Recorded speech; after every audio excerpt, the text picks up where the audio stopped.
sepa que por lo tanto es uno con todos los demás. Gracias, hermanos. Huguito, cuando usted guste. Sí, gracias, María Luisa. Tuya la palabra.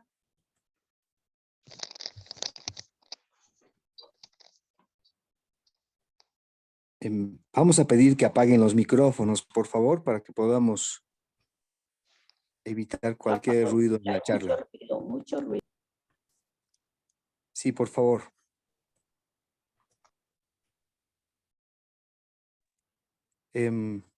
Vamos a hacer también la invocación de la señora Rada Burnier.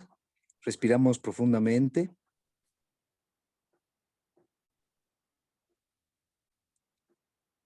Hay una beatitud y un poder más allá de nosotros mismos, que vienen en ayuda de aquellos que están preparados para recibirlos. Nos dirigimos respetuosamente hacia aquella beatitud, aquellas grandes fuentes de las cuales emanan incesantemente la fortaleza y la inspiración, hacia todos los que estamos resueltos a abandonar el yo personal, para desarrollarnos, aprender y compartir fraternalmente y sin reservas.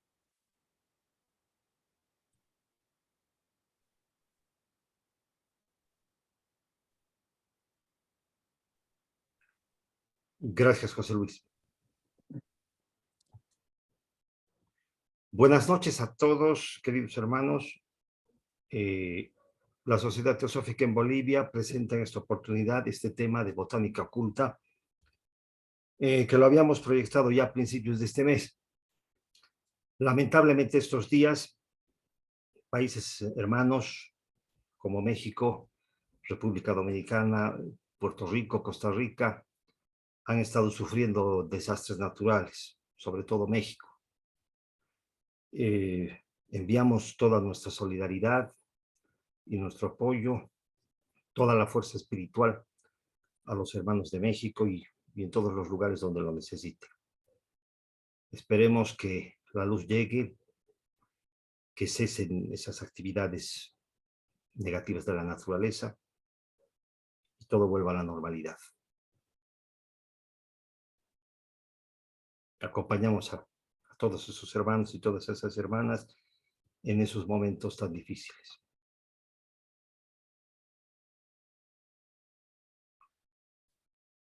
Nuestro tema de hoy es la botánica oculta. La botánica estudia la estructura y características y procesos vitales de los vegetales, o sea, de las plantas. Pero la ciencia solo conoce y especula con lo que puede verse porque desconoce la parte oculta, o sea, lo que no es visible. Los maestros y la señora HPV nos han dejado enseñanzas acerca de esta parte oculta y es el tema que analizaremos en esta oportunidad. Dice la señora Blavatsky, la mónada tiene que pasar por sus formas mineral, vegetal y animal antes de que la luz del logos se manifieste en el hombre animal. Por tanto, hasta entonces, este último no puede ser considerado como hombre, sino como una mónada aprisionada en formas siempre variables. Aquí nos está explicando el proceso evolutivo por el que pasamos de mineral a vegetal y animal antes de entrar al reino humano. Vamos a analizar algunas consideraciones teosóficas. En la Doctrina Secreta, tomo 1, en Cosmogénesis, leemos en la Roca 5. La chispa pende de la llama por el más tenue hilo de Fohat. Ella viaja a través de los 7 mundos de Maya. Se detiene en el primero y es un metal y una piedra. Pasa al segundo y la hecha una planta. La planta gira a través de 7 cambios y viene a ser un animal sagrado. Está hablando aquí la señora Blavatsky de los globos de la cadena planetaria. De los atributos combinados de todos ellos se forma Manu, el pensador. ¿Quién lo forma? Las 7 vidas y la vida 1. Esta shloka se refiere a los procesos de la cadena planetaria, que ya lo hemos visto en una oportunidad anterior. El pleno desarrollo del mineral en el globo A prepara el camino para el desenvolvimiento vegetal. Y tan pronto como éste empieza, el impulso de vida mineral rebosa e inunda el globo B. Después, cuando el desarrollo vegetal en el globo A es completo y el desarrollo animal comienza, el impulso de vida vegetal pasa al globo B y el impulso mineral al globo C. Luego, por último, llega al globo A el impulso de vida humana. Aquí están los globos de la cadena planetaria, que en realidad están dispuestos en esta forma solo para que los entendamos, ¿no? Porque no están unos arriba y otros abajo. No está uno primero y los otros después. Están todos dentro del globo físico y son procesos interiores los que ocurren del paso de un globo a otro globo. O sea, comienza todo en el globo A, cuando la hueste monádica comienza su recorrido. Entonces se inunda, tiene que pasar por todos los ciclos y subciclos del globo A, la mónada mineral, y luego pasa al globo B. Enseguida viene la mónada vegetal al globo A. Cuando ha terminado la mónada mineral, también ha terminado la mónada vegetal en el globo A. Entonces la mónada vegetal pasa al globo B y así sucesivamente hasta el globo G. Ese sería el proceso que ya lo hemos estudiado en las cadenas planetarias. Llega a su completa materialidad en el globo D, que es, en el caso de nuestra cadena planetaria, en el plano físico, tenemos 3 globos físicos. Al pasar al globo E, empieza a perder materialidad, después de haber adquirido el máximo de materialidad en el globo D, pasa al E y empieza a perder materialidad, hasta perderla completamente en el globo G. Por otra parte, dice en la Biblia, esto explica la señora Blavatsky en la Doctrina Secreta, tomo 1, en el capítulo 2 del Génesis, las plantas y las hierbas son creadas antes que el agua. Y en el capítulo 1, la luz es producida antes que el sol. Dice, Dios hizo la tierra y los cielos y todas las plantas del campo antes que les hubiese en la tierra, y cada hierba del campo antes que creciera. La explicación esotérica es que las plantas fueron creadas antes de haberlas en tierra, porque entonces no existía tierra tal como es ahora. Y la hierba del campo existía antes que creciera, como lo hace ahora en la 4ª ronda. La Biblia en realidad sostiene el mismo fundamento evolutivo de la cadena planetaria. O sea, ya existían antes de existir. O sea, los prototipos astrales de todas las hierbas y las plantas ya estaban presentes cuando entró la hueste monádica a la cadena terrestre. Considerando la esencia monádica como una energía que se despliega desde la plena inconsciencia a la semipercepción, o sea, ese es en realidad el recorrido y el objetivo de todo el trayecto que se hace en la cadena planetaria. Se va a pasar de la plena inconsciencia que se entra en el globo A la semipercepción en el globo G. O sea, desde los reinos elementales hasta el reino humano. O sea, la plena inconsciencia de la semipercepción pasa dentro de los estados de diferenciación de Mula Prakriti. Mula Prakriti es la materia primordial homogénea. Y en su descenso, dentro de la cadena planetaria, produce 7 reinos agrupados así. El primer grupo comprende 3 reinos elementales, que son 3 estados subfísicos. Están por debajo del estado físico. El segundo comprende el reino mineral, que es un estado físico. El tercer grupo comprende los reinos vegetal, animal y humano, que son 3 estados en el reino de lo objetivo físico. Constituyen la cadena evolucionaria que expresa el estado de la conciencia monádica a través de todos los reinos. La esencia monádica comienza a diferenciarse imperceptiblemente hacia la conciencia individual en el reino vegetal. O sea, tenemos esta característica del reino vegetal.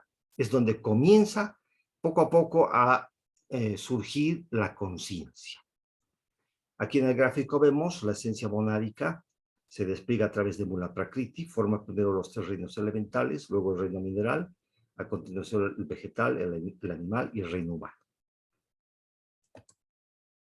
En el tomo 1 de la Doctrina Secreta dice, la existencia inicial en el primer crepúsculo del Mahamanvantara es una cualidad espiritual consciente. O sea, es de comienzo una cualidad espiritual consciente, pero en el recorrido se va a perder esa conciencia y después de toda la experiencia se recupera toda la conciencia enriquecida por la experiencia misma. En los mundos manifestados, o sea, los sistemas solares, existe en su subjetividad objetiva como el velo de un soplo divino. Es eso la cualidad espiritual consciente, un soplo divino. Y se convierte en la luz astral o anima mundi, que es el principio de vida de cada criatura viviente, y proporciona el alma astral a hombres, animales, aves del aire y a todas las cosas vivas. En la planta es aquella fuerza vital e inteligente que anima la semilla y la desenvuelve en la raíz y en la hoja de hierba. Esta fuerza inicial en la planta es exclusivamente la fuerza vital inteligente que anima a la semilla y la desenvuelve en la raíz y en la hoja de hierba.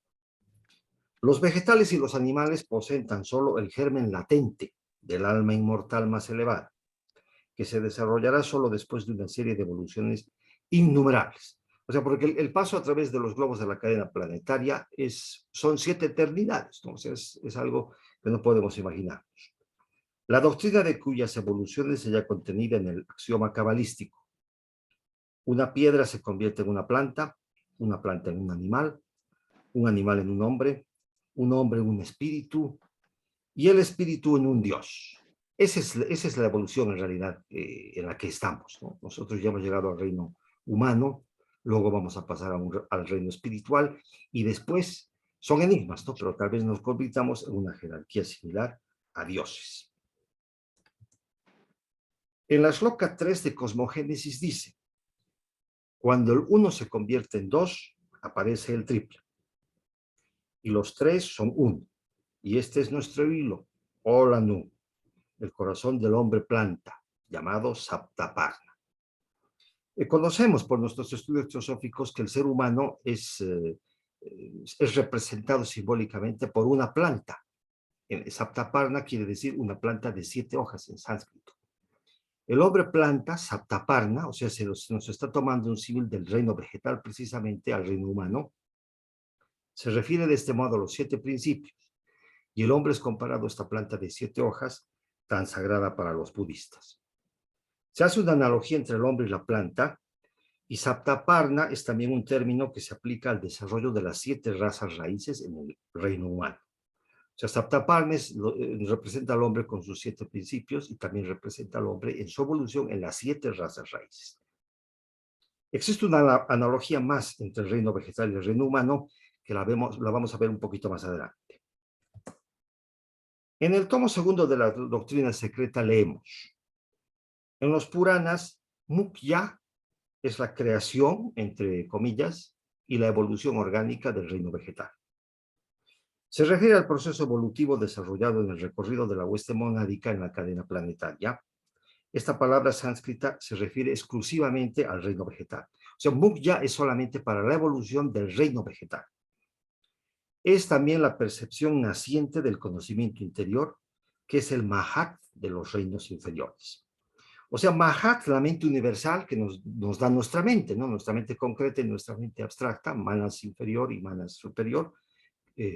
También está presente Mahat, pero en una forma muy latente en los reinos inferiores. O sea, pero sobre todo en las plantas, ¿no? En los minerales, esa percepción es latente por completo.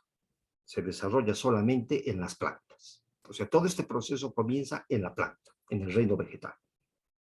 Esto se refiere a que el vegetal recibe con mayor facilidad las vibraciones externas y responde a ellas y comienza a manifestar una facultad de conciencia que no se manifestaba en el mineral. A esta facultad de la conciencia se le llama ordinariamente sensación, es decir, el poder de sentir placer o dolor, de responder al choque externo por un sentimiento interno de la conciencia.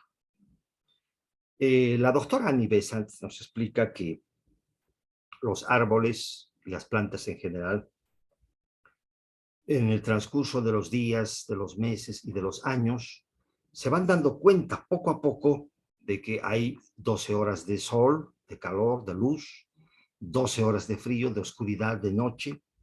Poco a poco comienza a percibir que hay temporadas que llueve, hay temporadas que no llueve, hay temporadas de viento, hay temporadas que el aire está tranquilo. O sea, poco a poco el reino vegetal comienza a sentir, empieza a tener esa apertura de conciencia. Es ahí que nace la percepción, que después nos va a llevar al manas de los seres humanos. Es ese mahat que se está desenvolviendo así primitivamente en los vegetales. Poco a poco comienza a percibir la planta por la sucesión de los días, de los años, que existen diferencias en el estado del tiempo. Esa es la primera percepción de la conciencia. Pasando del reino mineral al vegetal, vemos que el logos ya puede plasmar con mayor facilidad la materia sin riesgo de quebrarla. En el reino mineral, la ciencia ha determinado que los minerales se forman de acuerdo a ejes cristalográficos. Aquí en la figura podemos ver algunos ejes cristalográficos. O sea, todos los minerales en la naturaleza responderían a una cierta característica cristalográfica. Para las plantas, dice la doctora Nivesan, que también existen estos ejes de crecimiento. Claro que la ciencia no los ha determinado todavía. Dice, en las formas vegetales hay también ejes de crecimiento tan imaginarios en su trazado como en el cristal, pero con igual energía directora, aunque no sea posible señalarlos materialmente. La construcción de todas las formas vegetales está subordinada a los ejes de crecimiento, de modo que la clasificación natural de las plantas obedece a la relación numérica de las partes, con lo que la ley del número preside en la formación, en la plasmación de la forma. O sea, existe un sistema numerológico, un sistema matemático también para el desarrollo de los vegetales, pero en este momento la ciencia no lo conoce. El esoterismo seguramente lo conoce, pero todavía no nos lo han dado. Existe una geometría para la naturaleza, ¿no? Pero es parte de la ciencia, que es la geometría fractal. Obedecen a las leyes de la geometría fractal, las plantas, los minerales, etcétera. Pero lo que rescatamos aquí es que existen ejes de crecimiento también para el desarrollo del reino vegetal. Estoy desarrollando las partes de la supuesta anatomía de las plantas, luego vamos a hacer un resumen. Hiranyagarbha sabemos que es el huevo áurico. Es la esencia radiante, el luminoso dorado huevo de Brahma. Brahma es el tercer logos, ¿no? Llamado Hiranyagarbha. Es la raíz que crece en el océano de la vida, es la potencialidad que transforma en materia objetiva diferenciada, el germen universal, es la eterna esencia que contiene en sí la potencia de la naturaleza abstracta. La señora Blavatsky nos aclara el carácter tan sagrado que tiene Hiranyagarbha, o sea, es lo que nos da, proviene desde Atma, ¿no? Desde Parabrahman, es lo que nos da nuestra facultad de vida, nuestra espiritualidad en realidad. No mencionó el huevo áurico desde el principio, de comienzo en los principios septenarios, y después lo aclara en los Collected Writings. Dijo que no lo hizo al principio, dado su carácter sagrado. Vamos a ver que las plantas también tienen su huevo áurico. El océano de vida, la vida una, es Paramatma. O sea, lo que engloba a Atma, ¿no? Cuando se quiere indicar el alma suprema, y Jivatma cuando hablamos del aliento de vida, físico o animal. O sea, Atma está presente tanto en los seres humanos, como en los animales, las plantas, y supongo que también en los minerales. Es, por decirlo, el alma diferenciada, esa vida que da origen al átomo y al universo, a la molécula y al hombre, al animal, a la planta y al mineral. O sea, está presente en la planta también. Bueno, en el mineral sí. En experimentos recientes se ha demostrado, hay un artefacto que se llama la cámara Kirlian, con la que se supone se puede fotografiar el aura. El aura clasifican, o se explican los científicos que vendría a ser una especie de energía viviente, un plasma, dice. El plasma es esa energía luminescente que tiene el sol alrededor. O sea, los seres vivientes tendrían una especie de plasma, dice, alrededor de ellos, ¿no? Ellos dicen que es producido por la energía magnética, una explicación física dan, ¿no? Pero en realidad del huevo áurico es que viene el aura. Y ahí está la vida precisamente. Es el desenvolvimiento de Atma en todas las estructuras de la naturaleza. Estas son unas fotografías de vegetales con su aura, o sea, tienen su huevo áurico, su Hiranyagarbha. Ahí está el aura.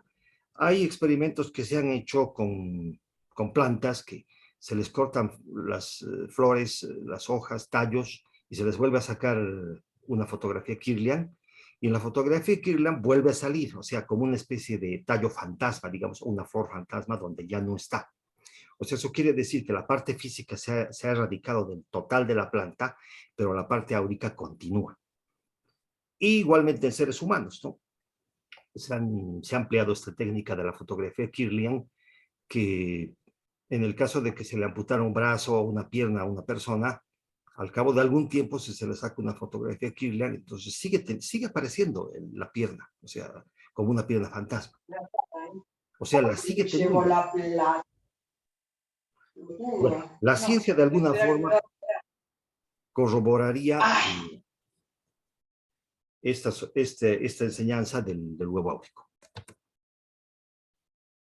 En The Theosophist, en la revista The Theosophist de noviembre de 1879, en el artículo Yoga Vidya, esto está tomado de los Collected Writings, tomo 4, dice: el Linga Sharira, o sea, el cuerpo astral, ¿no? Nosotros en nuestra constitución septenariana de los seres humanos tenemos el Linga Sharira, que es nuestro cuerpo astral.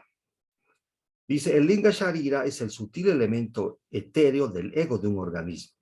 Y aclara, ya sea humano o animal o vegetal, inseparablemente unido a este último. Nunca lo deja, sino a la muerte. La enseñanza nos dice que cuando llega la muerte, entonces se queda el Linga Sharira junto con el cuerpo físico. En el caso de los seres humanos, estoy diciendo. O sea, el Stula Sharira es el cuerpo físico, muere el cuerpo físico, ¿no? Porque se ha retirado prana, se han retirado los principios superiores, entonces está muerto. Y el Linga Sharira se queda junto con el cuerpo físico, el cuerpo etérico en un caso, o el cuerpo astral, y se van descomponiendo juntos. Es por esto que hay una contaminación psíquica en los cementerios, ¿no? Física y psíquica en los cementerios, porque se están descomponiendo ambos, tanto el cuerpo físico como el cuerpo astral. Por esto es que se recomienda la cremación, es una práctica que se lleva a cabo en la India hace miles de años, para acelerar este proceso. Bueno, lo que rescatamos de aquí es que los vegetales también tienen el Linga Sharira, obviamente. O sea, el Linga Sharira está presente en el humano, en el animal y en el vegetal. Está inseparablemente unido a su cuerpo físico y lo deja solamente el momento de la muerte. En la Doctrina Secreta, tomo 4, vemos esta tabla de comparación entre los principios humanos y los principios de la naturaleza física en general, teniendo relación con los elementos químicos más abundantes. El elemento químico más abundante en el universo es el hidrógeno. En nuestro planeta Tierra es el oxígeno. La señora Blavatsky hace una comparación, una analogía con Kama-Rupa. En el caso de los seres humanos, tenemos los principios superiores, Atma, Buddhi, Manas. El Kama-Rupa ya es un principio humano, el deseo animal, que tendría una correspondencia con el hidrógeno.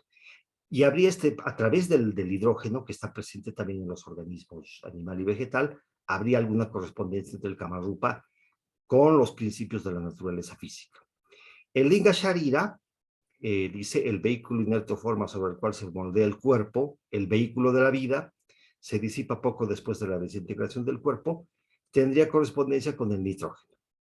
Prana es el aliento de la vida, ¿no? O sea, la vida misma está llegándonos a través de Atma. Y el aliento de vida es prana. Prana, obviamente, tiene correspondencia con el oxígeno, porque necesitamos respirar. Sin el oxígeno no existe la vida. Entonces se dice que podemos, los seres humanos, vivir sin comer unos 28 días, sin consumir líquidos, agua, unos 3 días, pero sin respirar, o sea, sin absorber oxígeno, unos 30 segundos. O sea, el más importante de todos, y que es prana mismo, la vida, el aliento de la vida, es el oxígeno. Y lo compartimos todos.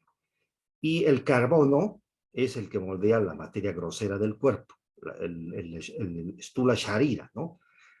Todos los organismos de nuestro planeta están compuestos de carbono. O sea, eso tenemos en común todos los seres vivientes. Las plantas están hechas de carbono. Los seres humanos estamos hechos de carbono. Los animales también están hechos de carbono. Es la molécula de la vida, dice el carbono. O sea, nuestros stula shariras de todos nosotros, nuestros vehículos físicos, están hechos de carbono. Entonces tendríamos esta correspondencia, ¿no? El linga sharira está presente en las plantas y, bueno, tiene la correspondencia con un nitro. Y el stula sharira, el cuerpo físico, con el carbono, que compartimos todos los seres vivientes. Resumiendo, podemos decir que el reino vegetal posee algo similar a la tríada superior. Es algo similar, entre comillas, esa tríada superior, porque no hay tal. Esta subtríada superior estaría compuesta de Hiranyagarbha, el huevo áurico, que se desprende de Atma, siendo ambos destellos de Parabrahman. O sea, Parabrahman es lo incognoscible, no lo absoluto, la seidad. Confieren la cualidad espiritual de la que hablábamos hace un momento, en germen para los minerales y las plantas, que comienza a desarrollarse a partir de las plantas y después va a estar potenciándose en el ser humano. Dice, como germen latente del alma inmortal más elevada, que es el velo del soplo divino. Buddhi se correspondería con el anima mundi, se desprende del anima mundi del planeta Tierra. O sea, no estamos hablando ya específicamente de nuestro planeta, del anima mundi, del alma del mundo, de nuestro planeta, es que se desprendería algo así como Buddhi para el reino vegetal. Mukya, que veíamos hace un momento, es un destello de Mahat, ¿no? Es la percepción naciente del conocimiento interior que se desarrolla a partir del reino vegetal. Este conocimiento interior va a ir evolucionando hasta el ser humano, ¿no? Y nosotros estamos todavía tratando de alcanzarlo. Pero empieza en el reino vegetal. Ese destello de Mahat a partir del reino vegetal es que comienza. Esta combinación a manera de tríada superior confiere el aliento de vida en la planta, que es aquella fuerza vital e inteligente que anima a la semilla y la desenvuelve en la raíz y en la hoja de hierba. Esta combinación a manera de tríada superior también desenvuelve el alma grupal vegetal. En el reino vegetal no existe la reencarnación, no evoluciona el reino vegetal a través de la reencarnación como los seres humanos. Evoluciona a través de su alma grupal. Se supone que existe un campo de energías alrededor del planeta Tierra que constituye el alma grupal vegetal. Habría otro campo de energía también que constituiría el alma grupal animal. O sea, el vegetal tiene su existencia y llega al final, muere, entonces todos sus principios, su aliento de vida, se van al alma grupal, con la experiencia que haya adquirido en su existencia. Aporta esa experiencia al alma grupal. Entonces el alma grupal va a generar una nueva planta. La nueva planta llega a la tierra a germinar con esa experiencia también. Esto es más notorio en el caso de los animales, ¿no? O sea, los animales todos tienen igual almas grupales, entonces cada animal aporta su experiencia al alma grupal y el nuevo animal que va a encarnar llega con todas las experiencias y es lo que se llama el instinto, porque vienen sabiendo todo, sabiéndolo todo, los perros, los gatos, todos los animales, a través de su alma grupal. Este desenvolvimiento del alma grupal es gracias al desenvolvimiento de Atma y del Hiranyagarbha, el huevo áurico. Igualmente podemos decir que el reino vegetal posee algo similar a un cuaternario inferior. Estaría compuesto de prana, la circulación de la vida, linga sharira, que es su cuerpo astral y molde de su cuerpo físico, igual que de los seres humanos, y le confiere una conciencia astral. Las plantas tienen muy fuerte esta conciencia astral. Respecto a esto, se ha demostrado que las plantas son sensibles a las buenas o malas intenciones de las personas.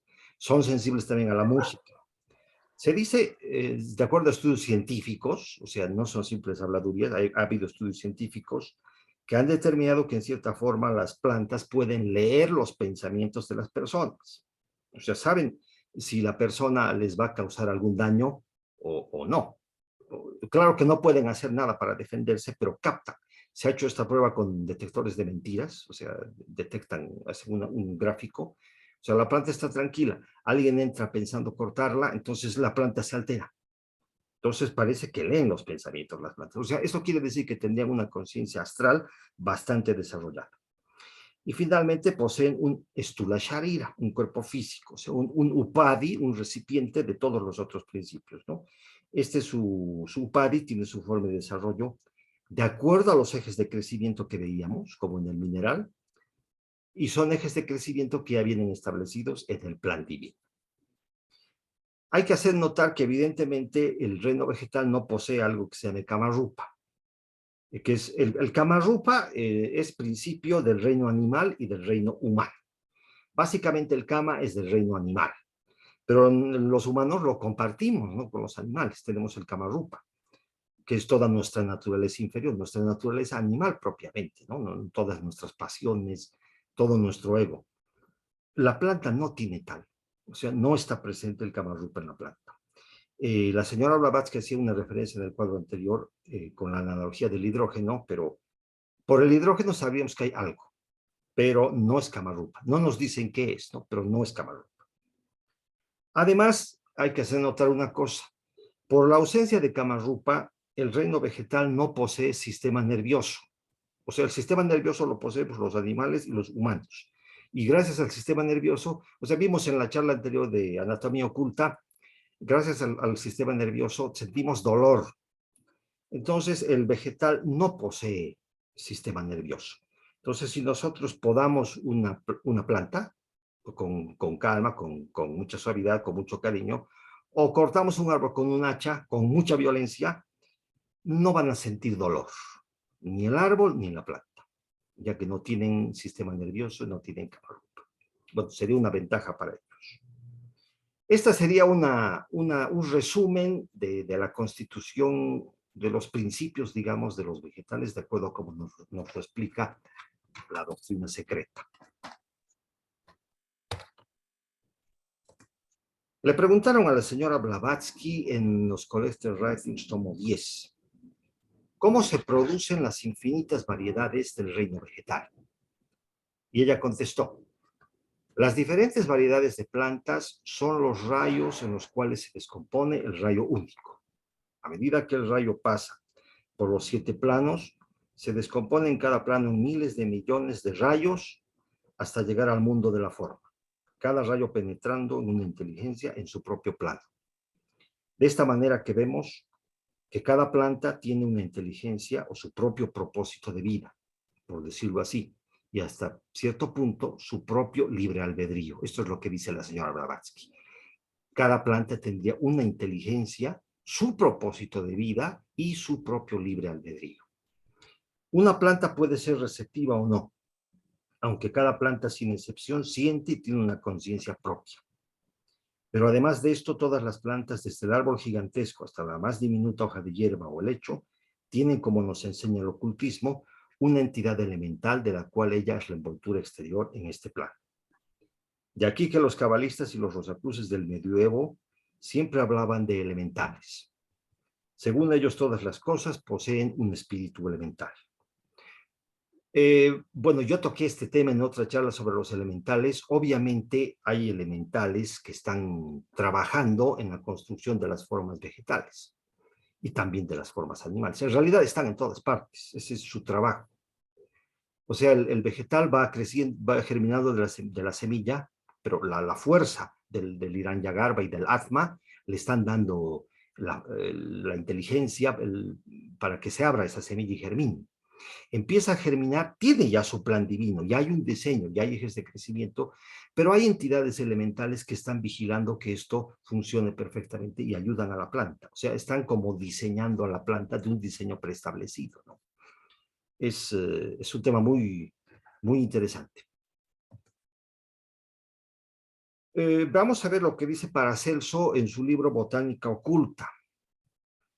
Establece las siguientes correspondencias. Dice, la raíz corresponde a Saturno, la semilla y la corteza corresponden a Mercurio, el tronco, la madera, el tronco fuerte, las espinas corresponden a Marte, las hojas corresponden a la Luna, las flores corresponden a Venus y los frutos corresponden a Júpiter.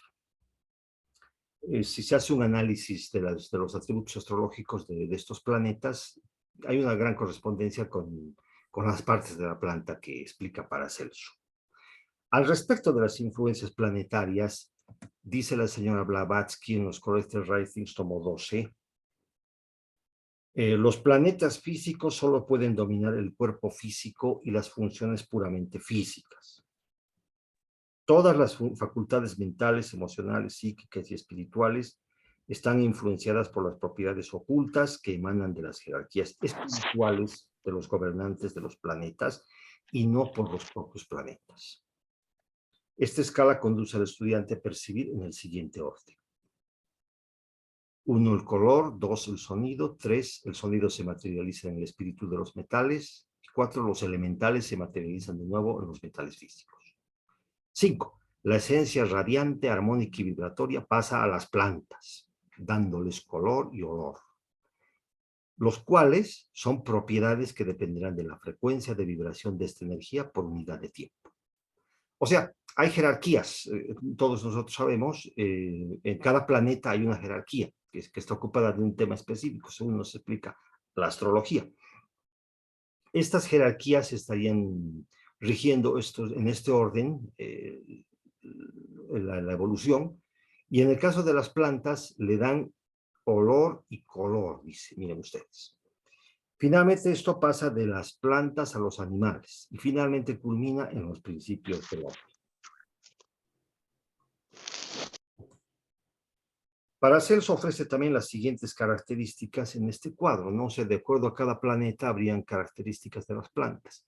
Las plantas de Saturno son grandes, tristes, las plantas de Júpiter son frondosas, las plantas de Marte son espinosas, las plantas del Sol son medianas, las plantas de Venus son bellas, ¿no? Son floridas.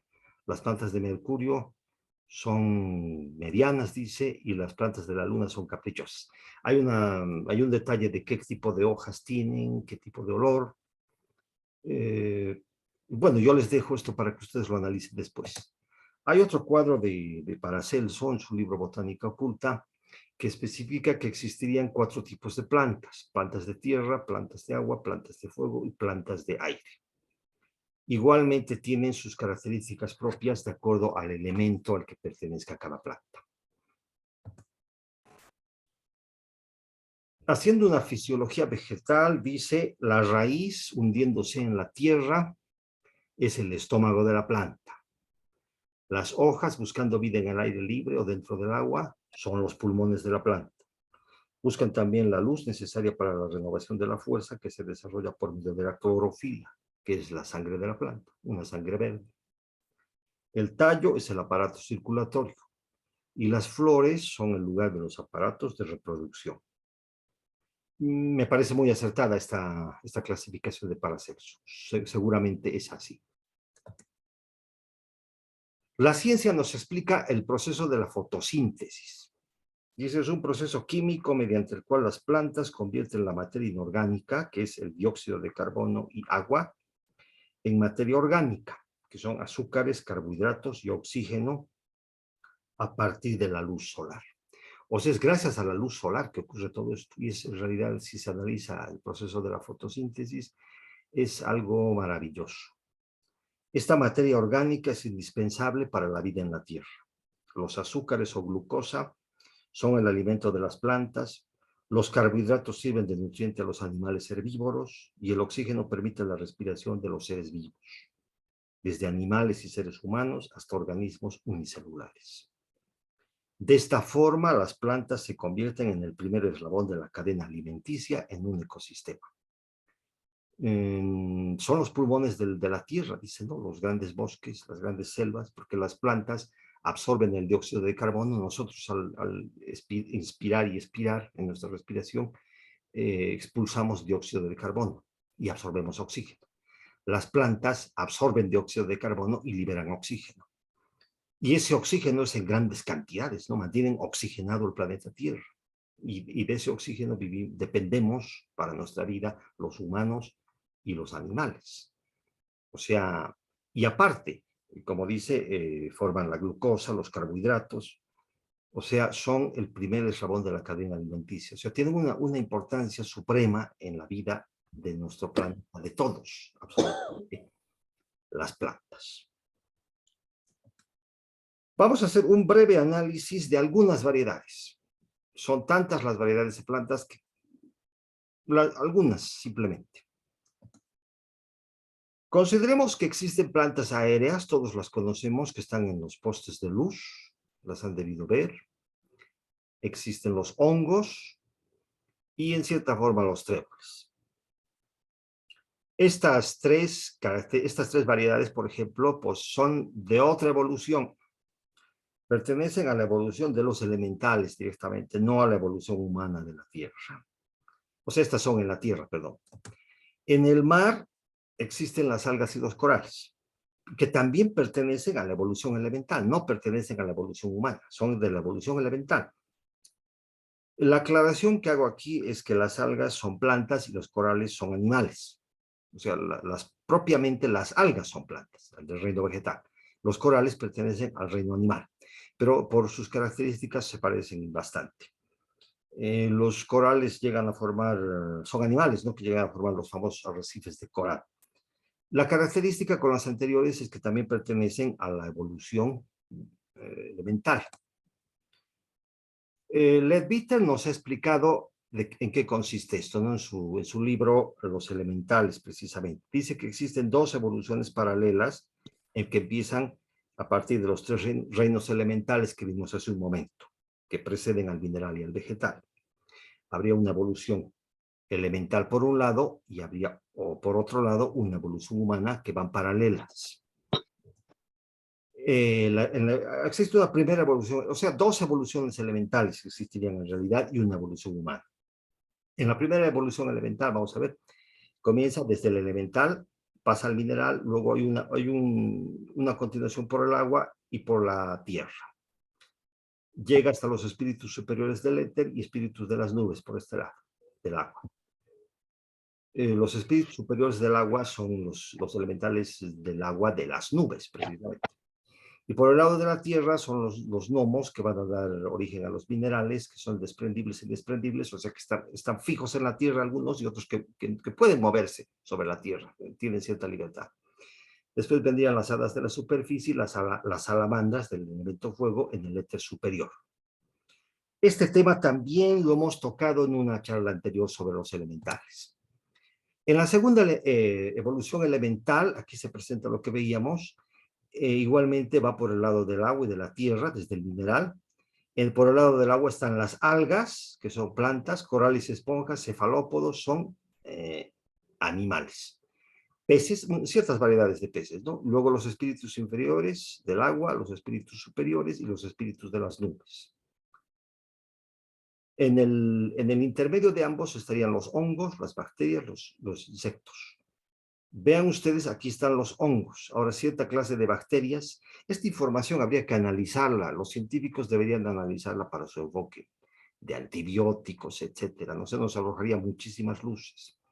Por el lado de la Tierra, desde la evolución elemental, están los cereales, las hormigas, las abejas. Sabemos que por la enseñanza que las abejas y las hormigas no son de este planeta, que nos las han traído de Venus y que son un regalo, ¿no?, de unos insectos de una evolución muy superior a los insectos terrestres. Pero en la evolución que tienen ya como seres, como habitantes de la Tierra, vienen de la evolución elemental. Por el lado de la evolución humana están los helechos, los musgos, las plantas forales, los árboles, los arbustos, los reptiles antediluvianos, los mamíferos, los hombres domésticos, primitivos, vulgares, hombres superiores, discípulos, adeptos, etc. Vean ustedes, el resto del reino vegetal, tal como lo conocemos, estaría dentro de lo que Leadbeater llama el esquema de la evolución humana. Y estos casos particulares que hemos visto de las plantas aéreas, hongos, tréboles. Los tréboles están relacionados siempre con los duendes, ¿no? Las algas corresponden a la evolución elemental. En la última etapa evolutiva convergen todas las líneas de evolución, las dos líneas elementales y la evolución humana, ¿no? Al final de la evolución humana se encuentra el grandioso reino de los ángeles o devas. Esto nos lo dice Leadbeater, que es igualmente la etapa superior de la evolución de los espíritus de la naturaleza, y al entrar en el reino débico recibe el elemental, la divina chispa de la tercera oleada de vida del logos planetario. Y logra así la individualidad como la logra el animal cuando entra en el reino humano. Además de la propia suerte que el animal solo puede individualizarse poniéndose en contacto con el hombre, análogamente el espíritu de la naturaleza, para lograr la individualización, ha de ponerse en contacto con el ángel, con el deva, ¿no? Servirle de ayudante hasta que aprenda a trabajar como los ángeles. Y al final todos vamos a acabar siendo espíritus solares, según el esquema del Leadbeater. Bueno, hago esta aclaración de las dos evoluciones. Debemos reconocer que la ciencia conoce 298.000 especies de plantas y 611.000 especies de hongos. No es todo, ¿no? Existen más. Miren, según el cálculo de los expertos, aproximadamente el 86% de las especies terrestres y el 91% de las especies marinas aún no se han descubierto. Bueno, esto quiere decir que básicamente conocemos muy poco, dice, a las diferentes formas de vida que habitan nuestro planeta. Lo que me llama la atención aquí es que, según la ciencia, que dice que no conoce en realidad, ¿no? Lo poco que conoce la ciencia, conoce 298.000 especies de plantas y 611.000 especies de hongos. O sea que hay más especies de la evolución elemental. Estas plantas, en general, son terrestres y marinas, son de la evolución humana. Pero estas, que son mucho más de hongos, tanto terrestres como marítimos, son de la evolución elemental. O sea, vean ustedes, hay más presencia en nuestro planeta de la evolución elemental. Bueno, la ciencia reconoce que conoce muy poco de los vegetales, ¿no? O sea, de las plantas, de estos rayos de luz que nos dice la señora Blavatsky, ¿no? La señora Blavatsky definió como rayos de luz, o sea, se han cristalizado en su paso el rayo único por todo el esquema de rayos, estos rayos de luz que son las plantas. Hay en muchas tradiciones a lo largo del mundo se representan con formas vegetales, concepciones religiosas y cosmológicas. Por ejemplo, el árbol Ash Yggdrasil de la mitología nórdica, dice, es el árbol del mundo de los antiguos escandinavos. Es el árbol del universo, del tiempo y de la vida. Siempre es verde porque las normas del destino lo riegan diariamente con el agua de la vida. El dragón Nihod, que está aquí, que es del mal y del pecado, roe sin cesar sus raíces, pero el Ash Yggdrasil no puede secarse hasta que se haya librado la postrera batalla, dice, la séptima raza de la séptima ronda, y entonces la vida, el tiempo y el mundo se desvanecerán y desaparecerán del todo. O sea, aquí clasifican ellos el universo en nueve lugares, ¿no? Tal como nos enseña la teosofía en las rocas, y es la representación de un arco. La tierra de los dioses está aquí arriba. Hay un arcoíris que han debido ver en las películas, que es el puente Bifrost, que es un contacto entre el mundo de los dioses y el mundo de los hombres. Y hay otros mundos más, ¿no? O sea, que no sabemos cuáles serán. Bueno, esto es parte de la mitología. En la vida real tenemos el árbol Ashvata, que es famoso en la India. Se llama el árbol Bo o el árbol de conocimiento. Su especie es Ficus religiosa. Es un baniano o higuera sagrada de la India. Para los hindúes, el árbol Ashvata es emblema del universo, de la vida y del ser. Sus raíces simbolizan el ser supremo, la causa primera y la raíz del cosmos. La rotatoria corriente de la existencia individual, samsara, o sea, la rueda de samsara, de muertes, nacimientos, reencarnación, muertes, nacimientos, o sea, es eso, el samsara, está representado por sus ramas. Las ramas del Ashvata descienden hasta el suelo y ahí echan nuevamente raíces, y de ahí surge otro árbol. Y de las ramas del siguiente árbol, que tocan el suelo, echan raíces, surge otro árbol. O sea, un bosque puede haber de Ashvatas que es un solo árbol, ¿no? O sea, de esta forma representan el samsara, representan el ser supremo, representan el universo. Es un emblema muy interesante el del árbol Ashvata. La flor de loto, tenemos dos definiciones de la flor de loto. Matripadma dice, literalmente se llama madre loto. El loto es un antiguo símbolo oriental del cosmos, a causa de que la semilla del loto contiene la perfecta miniatura de la futura planta, denotando con ello que los prototipos espirituales de todas las cosas existen en el mundo invisible antes de que se materialicen en la Tierra. Es lo que veíamos hace un momento, ¿no? Que antes de que existiera la Tierra ya estaban los prototipos astrales de los vegetales, ¿no? Antes de que existiera el Sol ya existía la luz. O sea, existe en el mundo invisible antes de materializarse en nuestro mundo visible. Entre los indos, el loto es emblema del poder productor de la naturaleza por medio del fuego y del agua o espíritu y materia.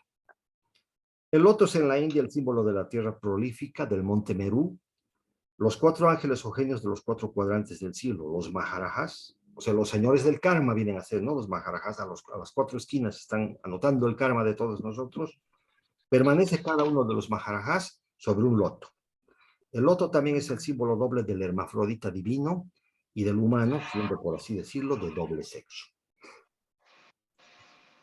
La flor del loto representada como brotando del ombligo de Vishnu.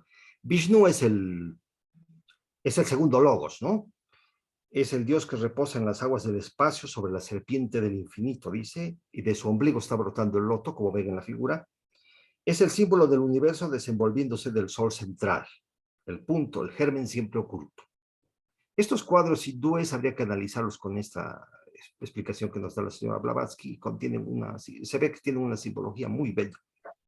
La idea fundamental de este símbolo demuestra un origen idéntico en todos los sistemas religiosos. En otros sistemas religiosos no está el loto. Tenemos el nenúfar o la azucena. En la religión cristiana, por ejemplo, católica, está la azucena.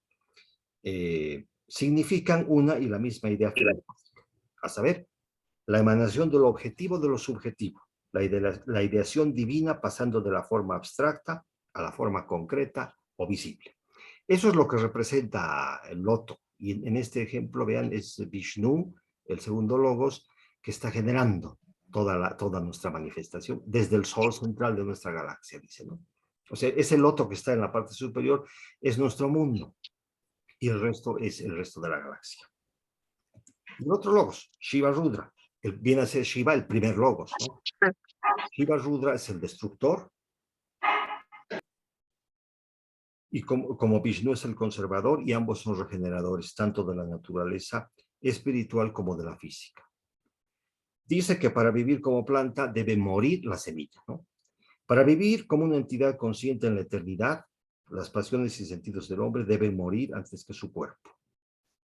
Dice la señora Blavatsky que vivir es morir y morir es vivir, y se ha comprendido muy poco en Occidente. Shiva es el destructor, es el creador y salvador del hombre espiritual, así como el buen jardinero de la naturaleza. Descarga las plantas humanas y cósmicas y mata las pasiones del hombre físico para llamar a la vida las percepciones del hombre espiritual. Aquí lo compara a Shiva con un jardinero que hace limpieza de su jardín para que esté en perfecto estado y bello. La flor del loto presenta además la siguiente analogía con la vida del hombre. Pues vean ustedes, en el lado derecho tenemos la representación de la flor del loto.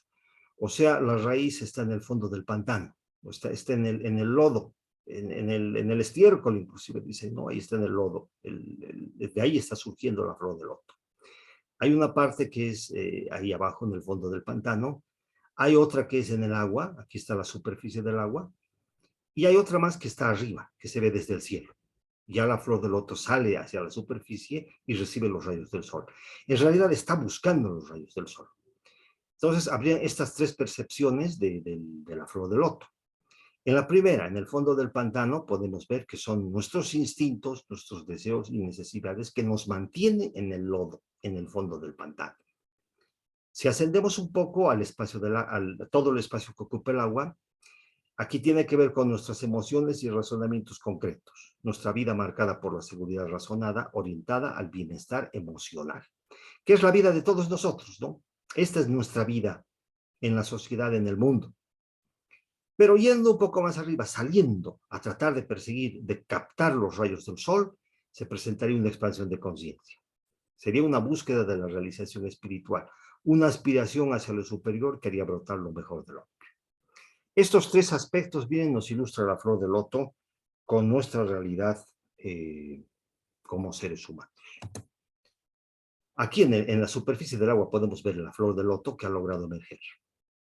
Aquí hay un sapo que la está observando. Aquí la flor está recibiendo los rayos del sol. Entonces nosotros podemos escoger en cuál de los estadios vamos a estar, en el fondo del pantano, en el agua o afuera, hacia el cielo. Es una decisión personal. Esta es la relación que comentaba hace un momento que también existe entre el reino vegetal y el reino humano. Habría dos tipos de reinos, unos reinos puros y unos reinos de transición. Si observan ustedes, el reino vegetal y el reino humano son reinos de transición los dos. El reino mineral es un reino puro. Sobre los tres reinos elementales no sabría decirles cuáles son. Hay tres reinos elementales antes del reino mineral, ¿no? El mineral sería un reino puro. Hay un reino de transición al reino animal, que también es un reino puro. Hay otra transición del reino animal al reino del espíritu, que es un reino puro. Entonces, vean, el reino vegetal y el reino humano comparten esta característica, ¿no? Que son reinos de transición. El hombre, la planta está fija al suelo por su raíz, no puede moverse.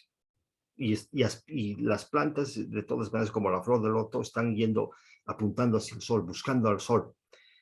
Y no pueden alcanzarlo.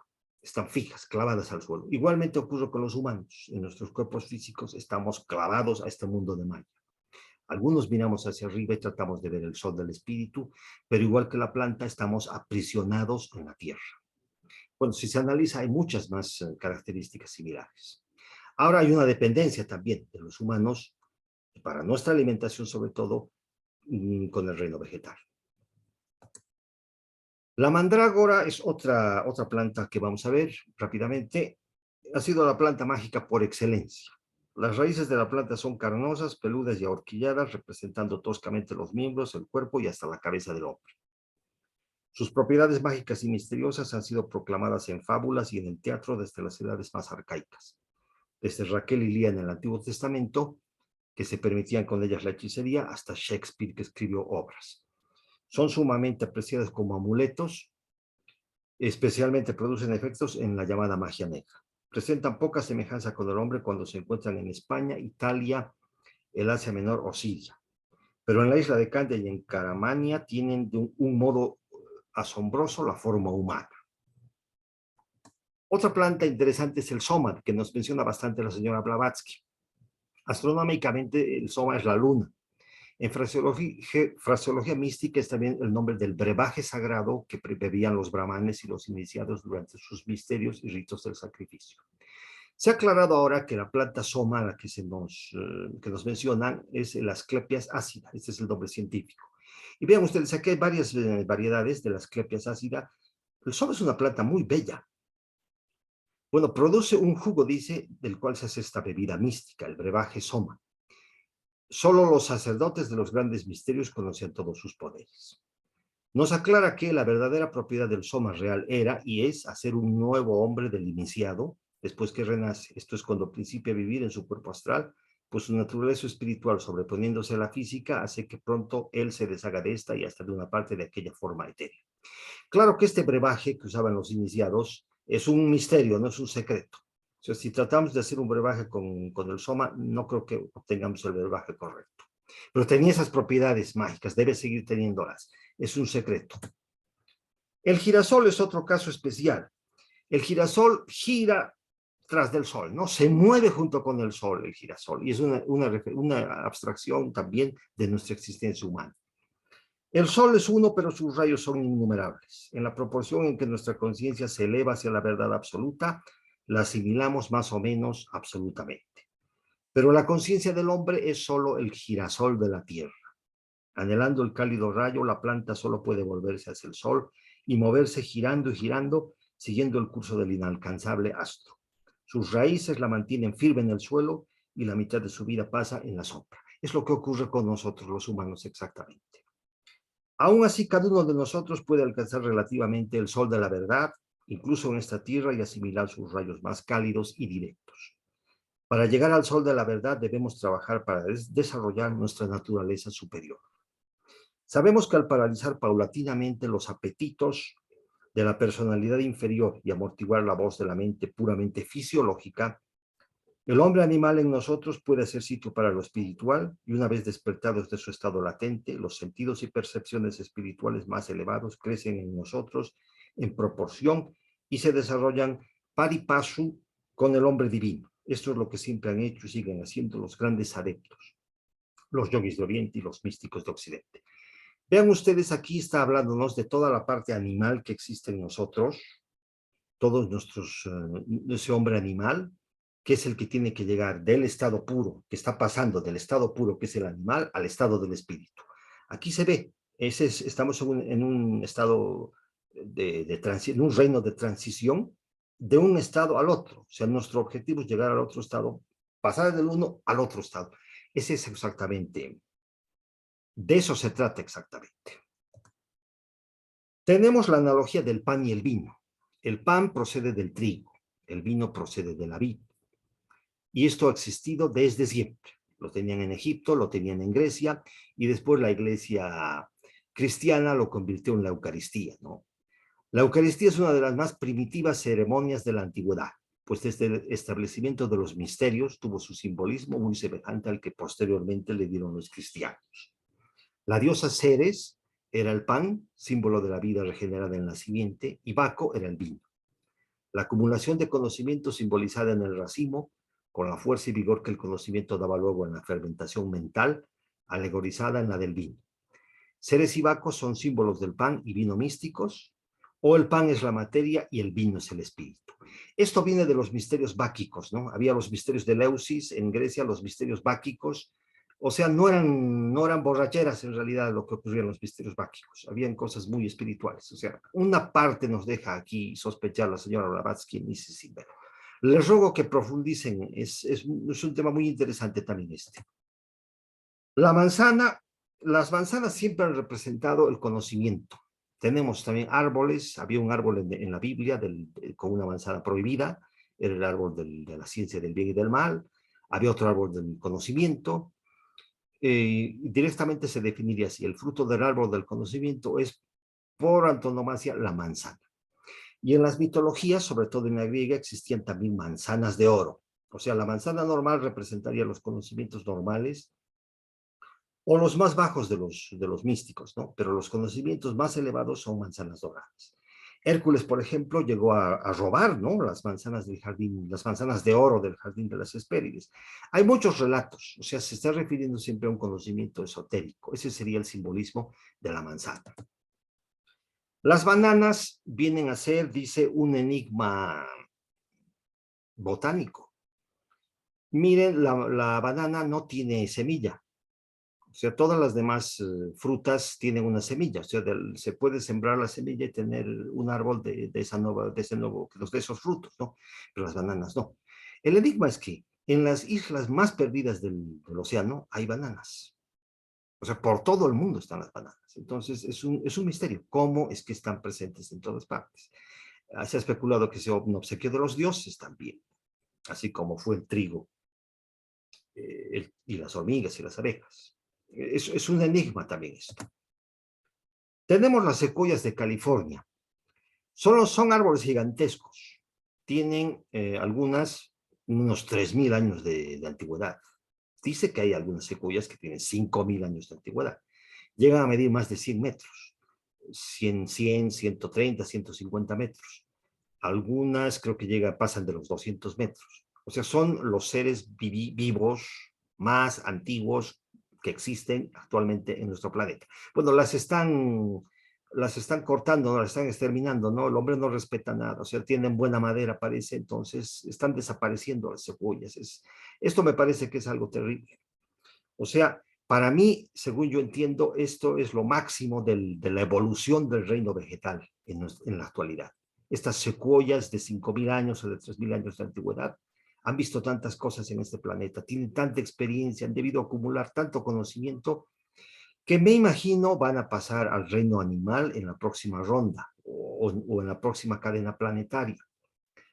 Nos dice la doctora Nivesa, las especies superiores del reino vegetal denotan indicios de sensación a medida que la materia se hace más plástica y cede más fácilmente a los impulsos de la vida interna, a causa de que empieza a manifestarse la envoltura astral, a que los vedantinos llaman Kosha Manomaya. Esta envoltura astral tiene muy poca vivacidad en los vegetales, cuya facultad de sensación es por lo tanto escasa, aunque en realidad existe y se nota mayormente cuando el vegetal tiene larga experiencia de vida separada. Así, por ejemplo, un árbol centenario atraviesa ciertas etapas, al cabo de las cuales se descubren en él indicios de sensibilidad. Y aún me atrevería a decir que de inteligencia. Esto es lo que opina Aníbal Santón, de inteligencia inclusive. Está hablando de árboles centenarios. Estas secuoyas son árboles milenarios, dense cuenta ustedes. La vida entrañable en el árbol responde a las vibraciones externas de frío, calor, lluvia, viento, sol, aire, borrasca. Y mientras los devas, los elementales a cargo, ¿no? de hacer surgir ese vegetal, el elemental a cargo destruyen y desarrollan la envoltura física, la materia etérea de esta envoltura vibra continuamente por efecto de los cambios en las condiciones de temperatura y luz. Las vibraciones del éter físico se transmiten al subplano atómico y como las partículas del plano físico están constituidas por la modalidad más densa de materia astral, esta materia se estremece ligeramente y determina en el árbol un tenue movimiento al que responde la vida interna con una confusa sensación de placer o dolor. Bueno, pero no es el dolor que conocemos nosotros, ya que hemos visto que no hay sistema nervioso en los vegetales. Son sensaciones etéreas, astrales. Los árboles de un bosque parece como si vibraran de gozo al recibir las caricias del sol. Esta placentera sensación es todavía más manifiesta cuando, pasado el estío, refrigeran las primeras lluvias otoñales la sedienta tierra. Entonces las casi agotadas plantas se estremecen de gozo y renuevan su vitalidad al recibir el mensaje de vida y esperanza que les trae la benéfica lluvia, denotando con ello la sensibilidad del mundo vegetal. La palabra efémeros es un vocablo griego que significa lo que dura solo un día. Las rosas son efémeras por excelencia. De aquí viene lo de efímero. Todo es efímero en la vida, dice, no. Todo es efímero en la vida del hombre en este mundo de Maya. Y es así. Estamos en este mundo de Maya amarrados y todo dura el espacio de un día solamente. El poema A las flores de Pedro Calderón de la Barca ilustra que todo es efímero en la vida igualmente. Dice así: estas que fueron pompa y alegría, despertando al albor de la mañana, a la tarde serán lástima van, durmiendo en brazos de la noche fría. Este matiz que al cielo desafía, iris listado de oro, nieve y grana, será escarmiento de la vida humana. Tanto se emprende en término de un día. A florecer las rosas madrugaron, y para envejecerse florecieron. Cuna y sepulcro en un botón hallaron. Tales los hombres, sus fortunas vieron. En un día nacieron y expiraron, que pasados los siglos, horas fueron. Nos ilustra en la realidad de este mundo y nuestros esfuerzos en este mundo, en este plano físico, y que nuestros verdaderos esfuerzos tienen que estar orientados a salir de este reino de transición hacia arriba, hacia el espíritu, como la flor del loto lo hace. Tenemos una deuda con el reino vegetal. Las plantas son miles y miles. No podríamos analizar el sentido simbólico y los secretos de todos estos rayos de luz, como nos define la señora Blavatsky. Pero tenemos una gran deuda con estos rayos de luz. No debemos maltratar a las plantas. Hay que considerar siempre que en el mundo vegetal no hay ni un átomo muerto. Debemos respetar siempre todas las manifestaciones de la vida. Toda vida es el logos, y del grado de evolución de su vida depende la capacidad de la forma. En tiempos antiguos, cuando el hombre tomaba su alimento cotidiano, lo recibía con gran salutación, porque con la vida del alimento iba a nutrir su propia vida. Reverenciaba el sacrificio del vegetal que le servía de alimento y lo tomaba con gratitud y amor, considerando que era una vida que se entregaba en provecho de la suya. Esta costumbre ha ido desapareciendo. Y peor aún, con la alimentación carnívora, los hombres se olvidan de la vida del yo en la creación viviente y nutren sus cuerpos con la carne de sus hermanos menores, sin tener para nada en cuenta el sacrificio hecho, ni sentir la más fugaz gratitud hacia la vida inmolada en su provecho. Debemos ser conscientes del ataque y deterioro del medio ambiente. Debemos ser conscientes de que compartimos este planeta con otros seres. Debemos profundizar en el conocimiento y prácticas de la ecología. Aquí me hubiera gustado darles un mensaje ecológico, pero creo que no viene al caso. Sin embargo, es para reflexionar mucho. Los bosques están desapareciendo. Se está generando un karma terrible con la destrucción del mundo vegetal. Los permanentes incendios forestales deben preocuparnos, y también toda la contaminación al fondo del mar. Son problemas actuales terribles, y la lucha ecológica y la protección del medio ambiente no son meras palabras. Es algo de lo que todos deberíamos tomar conciencia y participar. Finalizo esta exposición con estas frases de la doctora Annie Besant. Dice así: el secreto de la evolución se ve en sus principios en la mente del logos, terminando en la realización de todo aquello en que pensó, y las dos líneas de la evolución son claramente necesarias. Ninguna de las dos podría existir sin la otra. De un lado la de la forma, del otro la de la vida. El lado de la forma nos habla del dolor y de la muerte. El lado de la vida nos habla de la expansión, del crecimiento, de la dicha. La naturaleza no es un campo de batalla lleno de sufrimiento, de muerte y de miserias. La naturaleza es el corazón del logos, ensanchándose a fin de que su universo venga a la existencia. Y una vez conocido el secreto del Señor, todo se convierte en hermosura, en dicha, en amor. Muchas gracias, queridas hermanas y queridos hermanos. Si alguien desea hacer acotaciones, comentarios, preguntas, por favor, tienen la palabra. Gracias, Huguito. Bueno, pueden abrir sus micrófonos, por favor. Y ya tenemos algunas preguntas. Adelante, Anuar. ¿Qué tal? Muy buenas noches. Les saludo de Perú. Muy buena explicación. Primera vez que lo escucho con tanta... eh, no quiero tocar la palabra de misticismo, pero con mucha espiritualidad. Y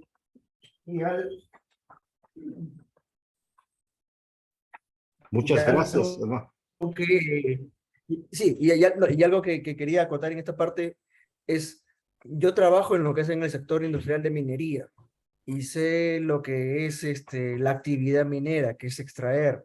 Estudié la parte de cristalografía, pero cuando primero comencé haciendo explotación de minas, después comencé a hacer exploraciones y en una de esas exploraciones en lugares inhóspitos era como sentir el pedir permiso a los cerros.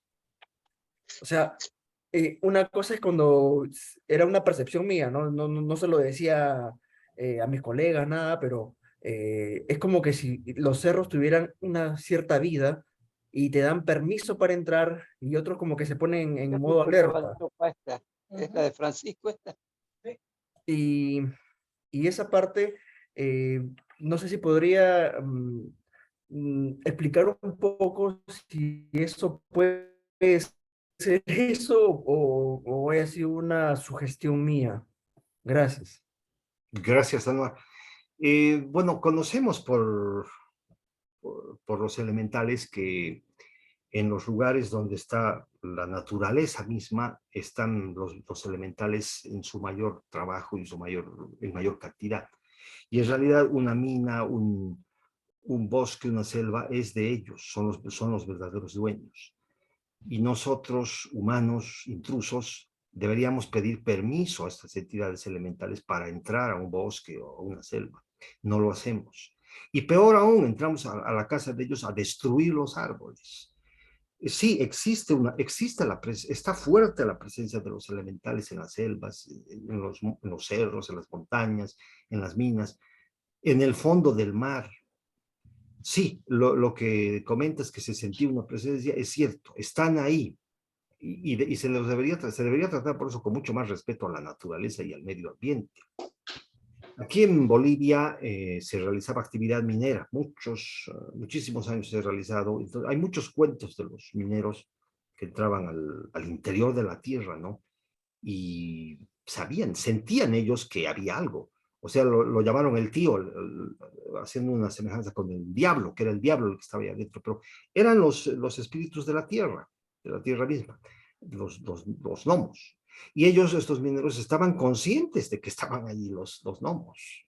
Hacían rituales, hacían ofrendas, inclusive para que los dejaran trabajar tranquilos. Sí, o sea, cuando se está alejado del mundo, de los hombres, sí podemos sentir estas presencias de la naturaleza. Y el reino vegetal, bueno, para ambos va con preferencia. También al reino animal, pero es más para el mineral y para el vegetal. Están fuertemente ligados a los elementales, ambos, el mineral y el vegetal. Eso que podría contestar. Gracias. Sí, Enrique, por favor. Sí, buenas noches aquí. Gracias por el apoyo a la República Dominicana con esas cuestiones de esos devastadores, Fiona, etcétera, y tuvimos 2 muertes, pero ya no hemos, la electricidad ha venido y ya nos sentimos un poco más calmados. Gracias. Tenía 2 preguntas, y es con respecto a las plantas medicinales. Entonces, las farmacéuticas, le tocaría un karma por estar destruyendo eso para hacer medicina, aunque son medicinas para salvar vidas. Y la otra pregunta es, ¿y nosotros los vegetarianos tendremos que pedirle permiso a la naturaleza para poder comer parte de ella? Gracias. Gracias. Paracelso cita en su libro, hay un libro de Paracelso que es Botánica Oculta, pueden verlo, cita como propiedades mágicas, ¿no? O sea, como un tratado de magia, viene a ser de las propiedades mágicas de las plantas, pero he estado viendo el libro, es más propiedades medicinales precisamente de las plantas. O sea, las propiedades medicinales que tenían las plantas vienen desde el planeta que rige a la planta. O sea, una planta regida por Marte directamente tiene unas propiedades medicinales específicas, y así una de Saturno, de Júpiter, etc. Entonces, los antiguos curanderos, los antiguos magos, brujos, conocían esas propiedades medicinales y podían curar enfermedades mediante el empleo de plantas. No sé, convivimos y las cosas son así. Supongo que hay algún karma. Uno es por sacar esas plantas para convertirlas en medicinas. Solo que actualmente la ciencia ya ha sintetizado las propiedades nutritivas y las propiedades medicinales de muchos vegetales y las fabrican en laboratorio, ¿no? Ya no es directamente de las plantas. Debe seguir habiendo una materia prima que proviene del vegetal propiamente, pero lo demás se desenvuelve en laboratorios. El detalle es que si se toma una vitamina directamente del vegetal o como una medicina directamente del vegetal, es una vitamina o una medicina con alma, dice la teoría oculta, ¿no? Tiene alma. En cambio, las vitaminas sintéticas y las proteínas sintéticas y todas las otras cosas sintéticas son sin alma. Ahí estaría la diferencia. Después pienso que sí debe haber algún tipo de karma. O sea, estamos tomando la vida de ese vegetal, más bien que no le duele, ¿no? No tiene sistema nervioso, como hemos visto, no le duele, no tiene un dolor cuando se le está podando, pero sí. Lo que recomienda Nivesan es hacer un acto de gratitud, que es lo que generalmente se hacía antes de las comidas, porque creo que es necesario reconocer que ha habido un sacrificio de una planta, o peor aún de un animal, ¿no? Que con la vida de esa planta o la vida de ese animal nos estamos alimentando, está viniendo a aportar a nuestra propia existencia, a nuestra propia vida, a nuestro cuerpo físico. Pienso que sí hay algún karma. Exactamente cuál es, no sé, pero yo creo que sí, en ambos casos hay algún karma. Pero así está funcionando el mundo, así están las cosas. El reino vegetal se nos ofrece en realidad para que nosotros podamos alimentarnos. Muchas gracias. Sí, Salomón. Gracias. Sí, hola Hugo, hola José Luis también. Oye Hugo, pues te tengo 2 preguntas, que me llamaron la atención. Más que nada te felicito por la conferencia, estuvo muy, muy agradable, muy entendible también. Ahora, mencionaste que el cuerpo físico y el astral se descomponen cuando pues ya los otros principios dejan al cuerpo físico y al astral. ¿Cómo se puede entender la descomposición del astral? Ya.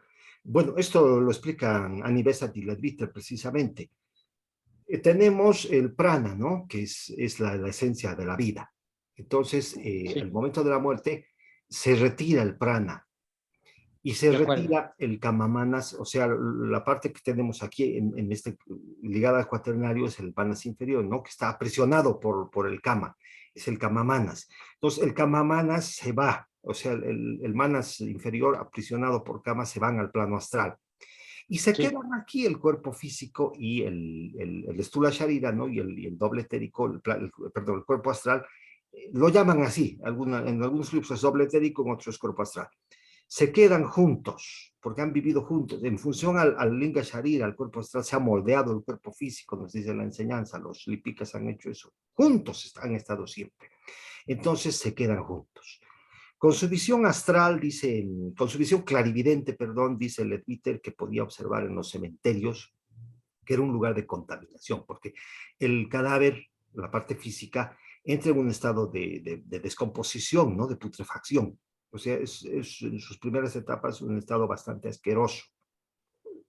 Hay una desorganización completa, dice, de los átomos, etcétera, ¿no? Eso es en el plano físico. Y en el plano astral, porque todos los planos están coexistiendo al mismo tiempo. En el plano astral, el Linga Sharira también comienza a descomponerse.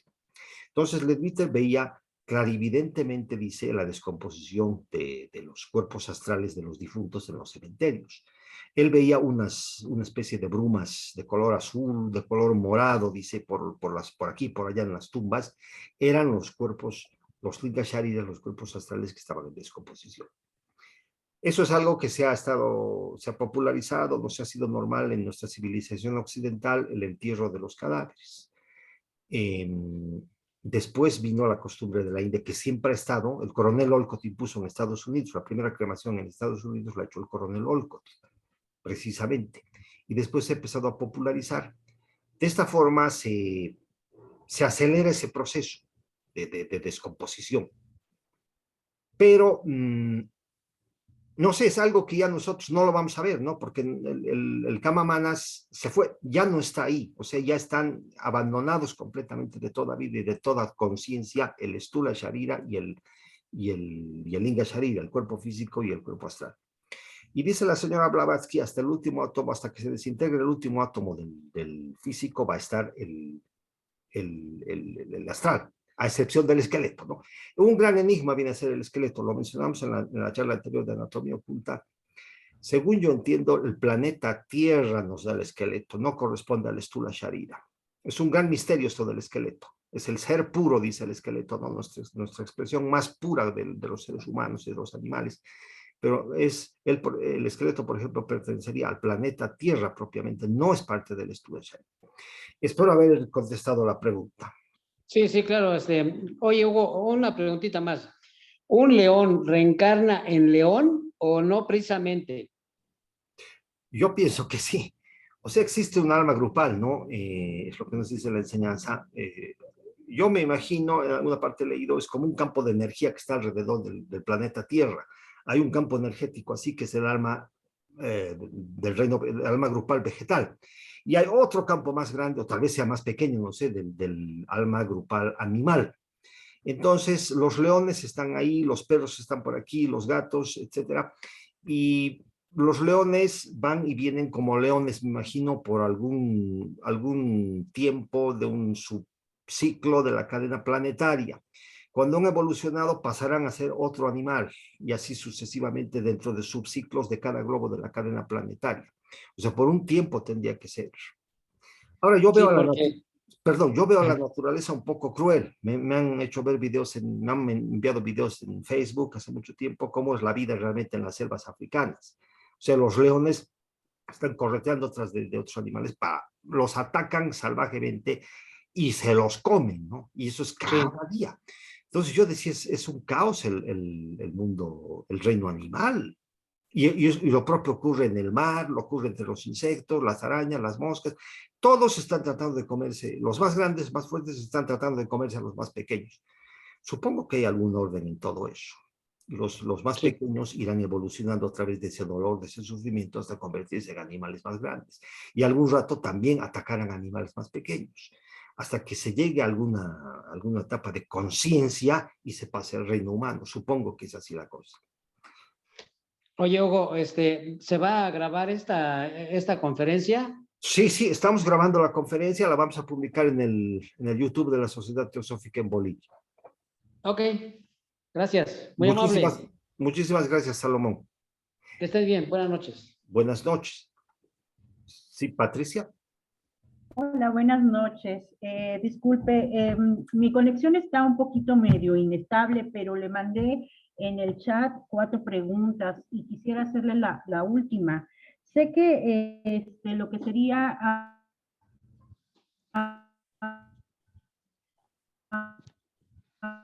los árboles, en la misma forma que, por ejemplo, un ejemplo, lo que sucedió en Australia, donde se quemaron cientos de animales, nosotros estamos conectados a un nivel de equilibrio. Esos árboles representarían también la parte de las personas que fallecieron en el COVID, o no. Del incendio en Australia, perdón, o sea, si tiene alguna Sí. relación de los árboles que han muerto ahí con las personas que han fallecido de COVID. Sí, porque sabía que nosotros estamos representados por un árbol en cualquier parte del universo, del mundo, ¿no? Y cuando se tala o se corta ese árbol, definitivamente pues nosotros dejamos de existir, porque al final de cuentas es un equilibrio, ¿no? Bueno, estos incendios forestales, hay permanentemente incendios forestales en todas partes del mundo. Y no sé, en mi país, por ejemplo, creo que han estado ocurriendo inclusive deliberadamente. Es algo que tiene que preocuparnos a todos. O sea, no solamente se están quemando, esas plantas impotentes no pueden escapar, ¿no? Porque los animales salen escapando y aún así sufren daños. Pero los árboles, las plantas en general no pueden escapar y son presa del fuego. No deben sentirlo más bien, ¿no? Pero se consumen, pero hay algo que sienten en ese estado incipiente de conciencia, sienten que algo malo les ha ocurrido, llevan esa experiencia a su alma grupal. Es algo que tendría que preocuparnos y generaría un karma. Yo creo que genera un karma para todos nosotros, muy grave. O sea, no es como para que sacamos vegetales para comerlos, ¿no? Para nuestra alimentación. Esto es otra cosa, es una destrucción total. Eh, pero que tenga una relación con el COVID, no sé, sinceramente creo que no. No sé, es lo que podría contestar. José Luis, no sé si podrías leer las preguntas del chat. Claro que sí, Huito. Bueno, Patricia Chávez preguntó, tiene 4 preguntas. ¿Las plantas tienen vibración, número sagrado en sus hojas y tienen una perfección? La segunda pregunta es, ¿están interconectadas por sus hojas y por sus raíces, por ambas partes se intercomunican?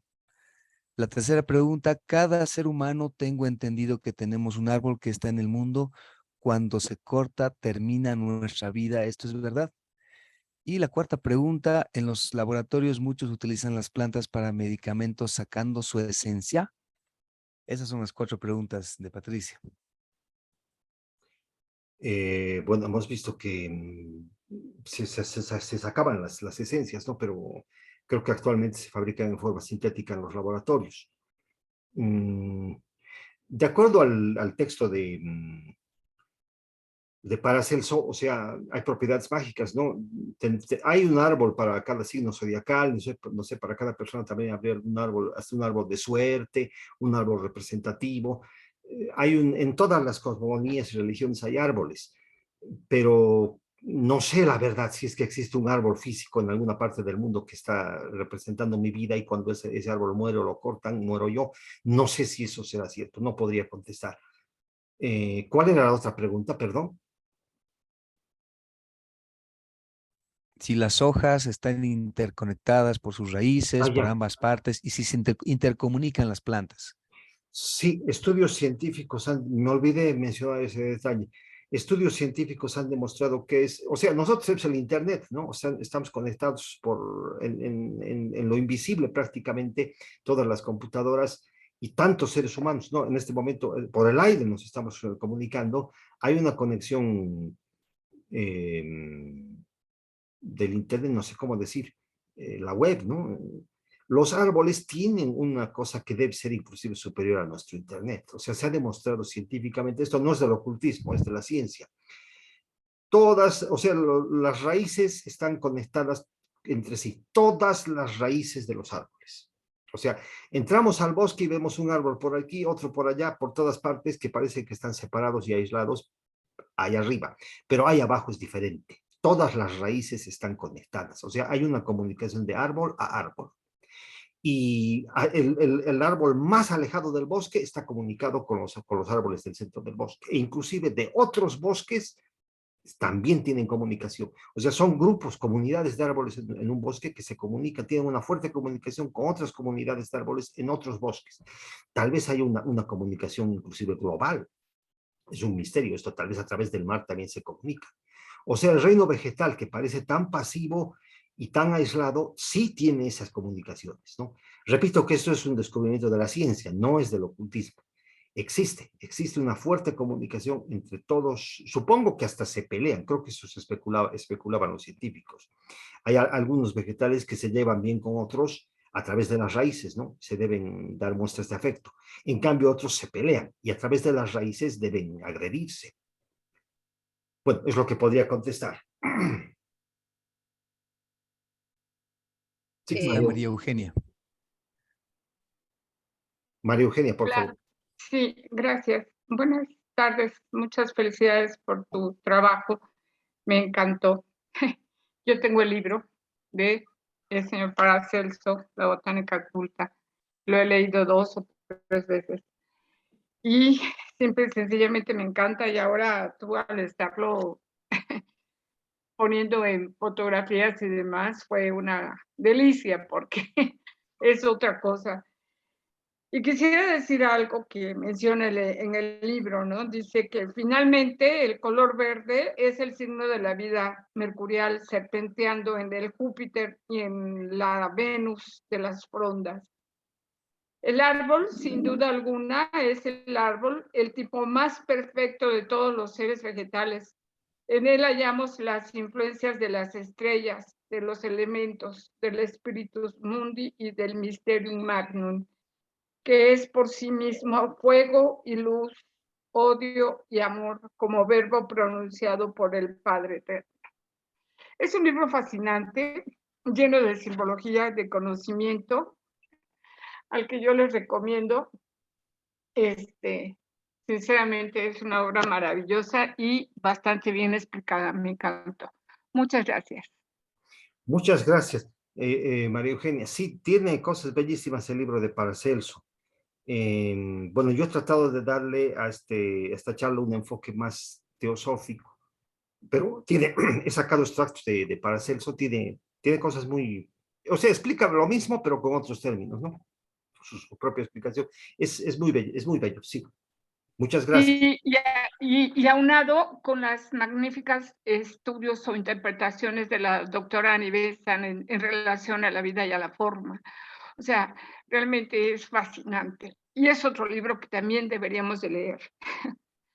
Pero bueno, muchas gracias. Sí, Annie Besant también tiene cosas bellísimas. Hugo, tenemos una pregunta más. Sí, por favor. Si tenemos tiempo todavía. Genaro Rocha dice, hola, muy buenas. Tendría una pregunta. ¿Qué vendría a ser los seres puros? Y el otro tipo, el cual no recuerdo ahora mismo. Gracias y saludos. Muy buena charla y muy rica en conocimiento y saber. Yo creo que se refiere a los reinos, ¿no? Habría reinos puros y reinos de transición. Desde el comienzo de la oleada, la hueste monádica, o sea, entra al plano de la materia propiamente, ¿no? La prakriti, entonces va generando en su paso al inicio de la cadena planetaria, ¿no? Primero del globo A, después al globo B, etcétera, va iniciando estas manifestaciones de vida. 3 formas elementales primero, que supongo serán reinos puros, no sabría decirles. O sea, quiere decir que son totalmente representativos, no van a evolucionar a otro, son un estado estático, no está sujeto a un cambio, sea, el primer estado puro es el mineral. Entonces los minerales como tal comienzan así, tienen su propia evolución también.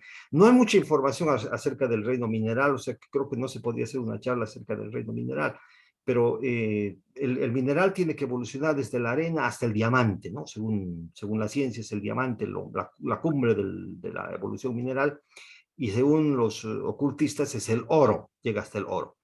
Hay un recorrido con sus escalas cristalográficas, etcétera, pero es un reino puro porque está dentro de la materia, no está involucrado solamente en la materia física.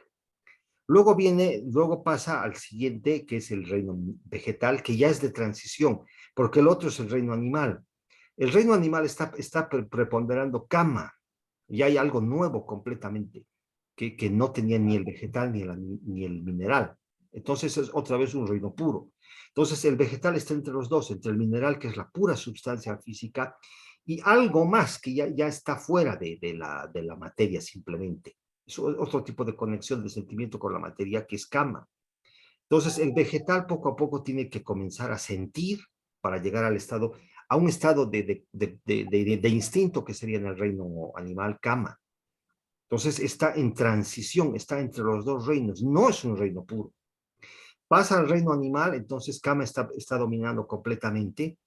Tienen también toda su evolución dentro del reino animal, en su alma grupal, como hace un rato veíamos. Pero es solamente hasta ahí, no va a transponer a ninguna otra parte. Dentro de Kama solamente es. De todas maneras pasa al siguiente, que es el reino humano. Ahora el reino humano tiene Kama, pero quiere ascender al espíritu. El otro reino puro que está a continuación es el espíritu. Ya no se nos da mucha información acerca de esto, ¿no? Entonces está entre dos reinos puros, el animal y el espíritu. Y con Kama, porque lo tiene el Kama en lo profundo de su constitución, el ser humano, tiene que ascender hacia el espíritu y desarrollar la conciencia, completamente una conciencia espiritual. Entonces está en una transición del animal al espíritu. Es un reino de transición también. Ahora el espíritu es un reino puro. De eso ya no puedo hablar, no sé. Pero, y luego del espíritu todavía se continúa, ¿no? No se terminó ahí. Pero entonces, por todas estas razones, el reino vegetal y el reino humano son reinos de transición. Y están ambos aferrados a su ambiente, ¿no? O sea, nosotros a nuestro vehículo físico, a nuestro ego, y el vegetal a la tierra. Bueno, espero haber podido contestar la pregunta.